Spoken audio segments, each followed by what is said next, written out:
not expose them any more than what we need to.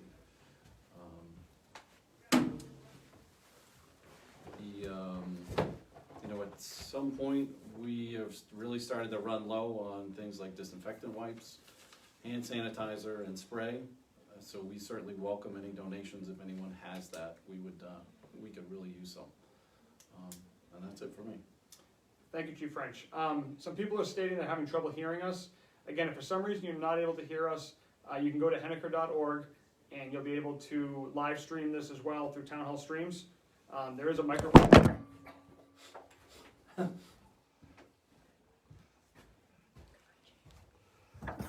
I just hold that. All right, that works.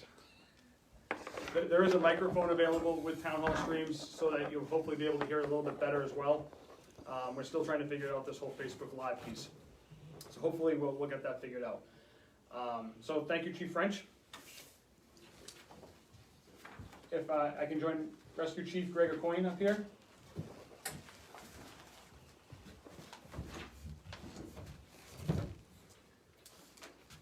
And again, this is Rescue Chief Greg O'Coin with the Rescue Department.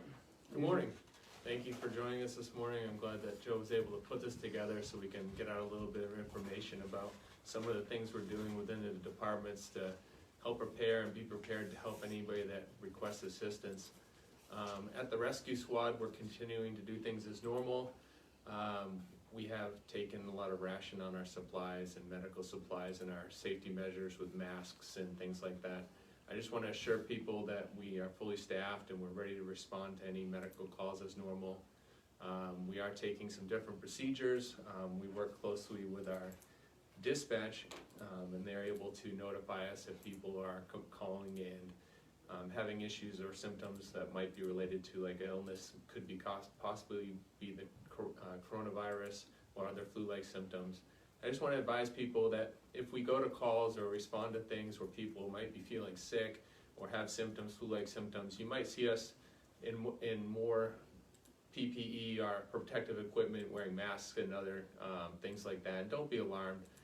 That's for our safety and for yours. We want to make sure that we aren't spreading germs or we aren't affecting people, and that we're protecting our people that work on the ambulance as well, so they can stay safe and not bring or spread germs to either people or their family, no matter what they're coming in contact with. But we are prepared to help you.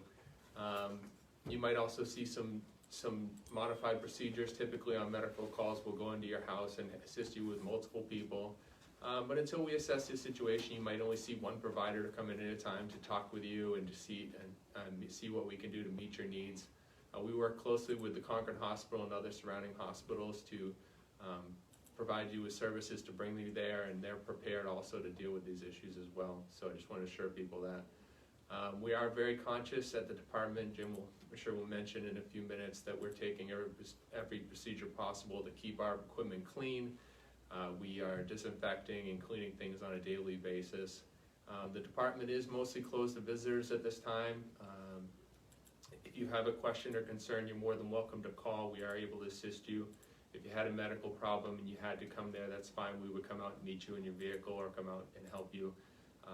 But all our people are staying on top of all the information that's being given out.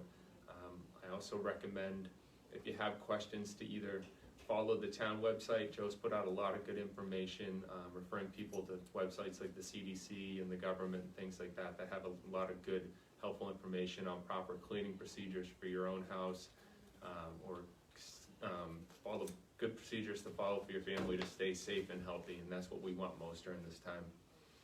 I want you to also know that we work closely with the local departments in the areas, and if there were ever staffing issues due to our people being sick, we are prepared to work together with surrounding departments to continue to bring service, and that there will be no interruption of ambulance services and stuff like that.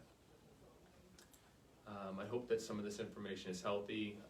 If you had any other further questions, you can reach me at the department, or Joe's put our contact information on the town website, and I welcome emails or phone calls or things like that if I can be of any assistance to answer questions. I want to echo what Greg said too. You know, if people can go to henniker.org, right on the top there you can see a red banner that says COVID-19 information and resources. If you go ahead and click that, we're updating that regularly, if not hourly, daily at least, with all information that's out there from the Department of Health and Human Services, New Hampshire Department of Public Health, CDC, World Health Organization, so we're trying to get reputable resources out there so people know what's going on. Also, we're trying to keep our Facebook page updated, so if you haven't liked the Facebook page, go ahead and hit a like, make sure you share with your friends so that, again, people are updated on this information that we have out there. So, thank you, Greg. Next, I'm going to have Steph Costello come on up. She is the Emergency Management Director here for the town of Henniker. Or we'll switch sides. Awesome. Easier than scooting around. Thank you, Joe. Thanks for putting this together today. So hello from Emergency Management.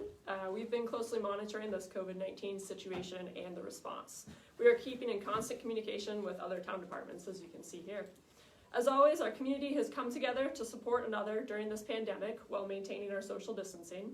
And members of the community have been checking in on neighbors, helping children receive meals that they would normally get at school, and our local businesses, supporting them. The town of Henniker is closely monitoring the response to this virus, especially now that there are community spread cases confirmed in the state of New Hampshire. We are currently working to secure resources to aid in our response. We are also prepared to quarantine our emergency responders for when they have an actual or potential exposure. We are maintaining communication with the state on appropriate response and gathering resources, as well as staying in touch with other communities about what strategies are working for them. We have almost daily conference calls to talk with other departments, emergency management departments, towns and cities to find out what's working and what's not, just to share ideas. We encourage all businesses to have depth to their leadership during this time and set up personal contingency plans in the event that they become sick or quarantined. We're also encouraging residents to maintain proper social distancing, washing your hands for 20 seconds or longer with soap multiple times a day, making limited trips to the grocery store, taking only what you need. If you are given the option to work from home, please do so. We are gaining new information on COVID on a daily basis. If you have any questions about the virus, where to be tested, want additional information, the state has set up a hotline. The phone number for that is 211. They will be able to answer your questions. That number is operational 24 hours a day. I commend the town, emergency responders, and the residents for the steps they are taking to help flatten the curve. Please keep yourselves safe and healthy. Thank you, Steph. And lastly joining us is going to be Fire Chief Jim Morse, The cameraman. the cameraman for the time being while we're trying to figure this all out. You know, I think it's important to just note to the residents, you know, a lot of these changes may seem little, but the town is just trying to really promote prevention and not panic within the community. So we're trying to be as transparent as we can with information so that everybody knows exactly what's going on. Chief Morse. Good morning, Chief Morse from Henniker Fire. Want to just reach out to everybody to let them know that even in this time of trouble, you got to keep the sense of goodwill and keep your attitude in a healthy way. Our fire crews are at 100%. We're ready to respond to any and all situations. I've asked our crew to wipe down anything that we come in contact with when we come back. We're keeping up on daily updates, either via emails, phone conferences, and just within our local departments. We, to help maintain the safety of our staff and our workers, we've more or less shut the station down to all visitors, just so that our first responders are our priority at this time. We have gone to online fire permits, and you can go to henniker.org, go up to the department setting, go over to the fire department, and you'll see the online permits. Today is a perfect day to burn brush. Get it done. We got snow on the ground. You could burn all day. You got a snow cover. Inspections will be on hold until further notice. We'll update you on that at a later date. And the numbers, Steph just went through a few, 211 for information on the COVID. 848-5079 is for a burning brush. If you're gonna burn near a local road, I ask you just give that number a call so I know to let fire alarm realize that somebody's burning in that area. And then the station number, this is a non-emergency number. It's 428-7552. Do not call that number if you have an emergency. 911 is still the number you need to call for an emergency. Very important that people don't use that, and because our crews could be out on a call and might not be back for an hour or two. So make sure you use the 911 if you have an emergency. And we'll get through this together, and thank you all for the townspeople. Thank you. So I think as the operational side of the town, one of the major changes is we've restricted public access to town hall. We are still open. We're receiving phone calls, emails. We've installed a Dropbox that people can leave information on for us as well. We are still processing permits if you drop them off. You know, if you want to drop a registration off for renewal, we ask that you don't pay with cash, pay with a check. If you need to get that amount that's owed, you can contact the clerk's office as well. You can drop it in the Dropbox. The Dropbox turnaround typically is going to be about 48 hours. Per CDC guidelines, we should let mail sit for 24 hours, they're saying. So when we take it in, we are letting it sit for 24 hours before we process anything. But we're trying our best to just keep rolling with the punches and moving on. There are some things that you need to know about. If you have a new car that you've purchased prior to March, or after March 1st, they've extended the 20-day temporary plates till April 30th. If you have something that's outlying, if let's say you're transferring a plate or you purchase a car and doesn't have a temporary plate, we're asking you to reach out to the clerk's office, and we are trying to do a couple of these cases by appointment only, just so that you're getting the plates and getting your registrations as needed. On the assessing side, one of the major things we need to talk about is the Board of Selectmen at the last meeting have extended the tax exemptions for assessment purposes. Previously it was April 15th that you had to put in an application for a tax exemption. They moved it to May 15th. So these are going to be things like elderly exemptions, disabled or blind exemptions. Our transfer station is open. There are some operational changes there as well. We are not taking recyclables right now.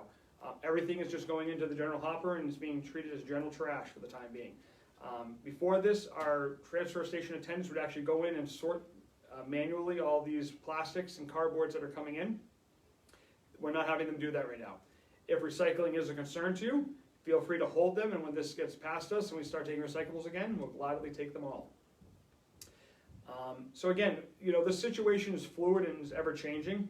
If anyone has suggestions, please let us know. We're all in this together. The challenge is a community challenge that we're going to overcome as a community together. While our door might not be open right now, we are available to phone calls and emails, and I welcome it at any time. So if you have suggestions, please let us know. Does anybody have anything else? Thank you for listening. Can you flip that switch behind you?